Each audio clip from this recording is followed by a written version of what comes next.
आज हम दाऊद की 10 पत्नियों के बारे में जानेंगे। जी हाँ दोस्तों, आज हम दाऊद की 10 पत्नियों के बारे में जानेंगे कि आखिर क्यों दाऊद ने अपनी 10 पत्नियों को एक घर में बंद कर दिया।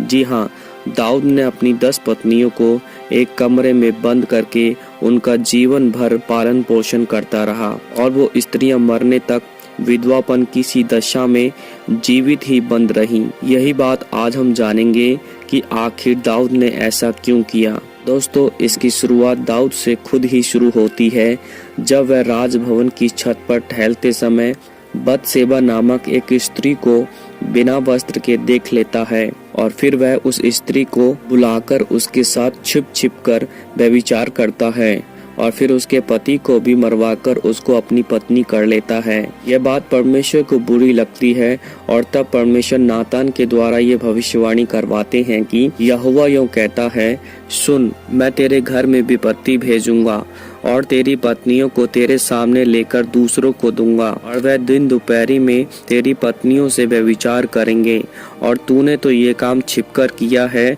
पर मैं यह काम सब इजरायलियों के सामने दिन दोपहर कराऊंगा। यह भविष्यवाणी नातान नामक परमेश्वर का जन दाऊद के लिए करता है।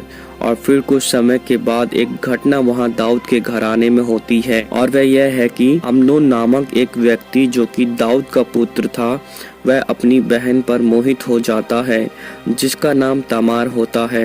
वह अबशालोम की सगी बहन होती है। अम्नोन और अबशालोम दोनों भाई होते हैं, पर दोनों की माताएं अलग अलग होती हैं, परंतु पिता एक ही दाऊद होता है।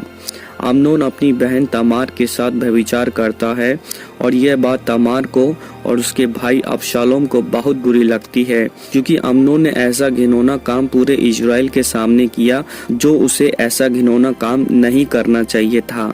यह बात दाऊद को बताई गई, तब वह क्रोध से भर गया, परंतु उसने अम्नोन को कोई दंड नहीं दिया। परंतु यह बात अबशालोम को इतनी बुरी लगी कि वह अम्नोन को जान से मारने का अवसर ढूंढने लगता है और एक दिन मौका पाकर उसने अम्नोन को जान से मार दिया और फिर अपने पिता दाऊद से डरकर किसी दूसरे स्थान पर भाग गया और लगभग 2 साल तक अपने पिता दाऊद से भागा रहा।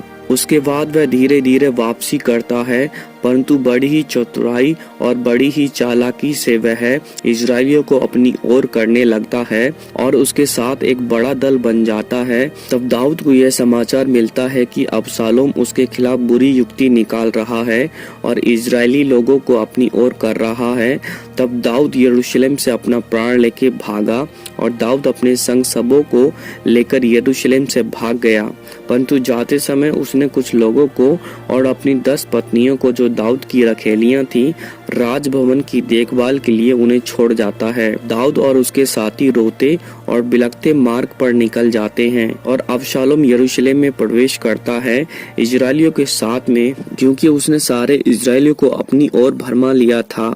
और फिर अहीतोपेल नाम का एक व्यक्ति जो कि अबशालोम का सलाहकार होता है, वह एक बुरी सलाह अबशालोम को देता है। वह उसे भवन की छत पर तंबू बना के अपने पिता की वो 10 रखेलियों के साथ व्यभिचार करने की सलाह देता है और अबशालोम उसे मानकर राजभवन की छत पर एक तंबू बनवाता है और फिर अपने पिता की पत्नियों के साथ में सब इजरायलियों के देखते 10 दाऊद की पत्नियों के साथ व्यभिचार करता है और फिर वह भविष्यवाणी पूरी होती है जो नातान के द्वारा परमेश्वर ने दाऊद से की थी। और फिर एक युद्ध होता है दाऊद के जनों में और अबशालोम के जनों में और परमेश्वर अबशालोम को दाऊद के जनों के हाथ में कर देता है।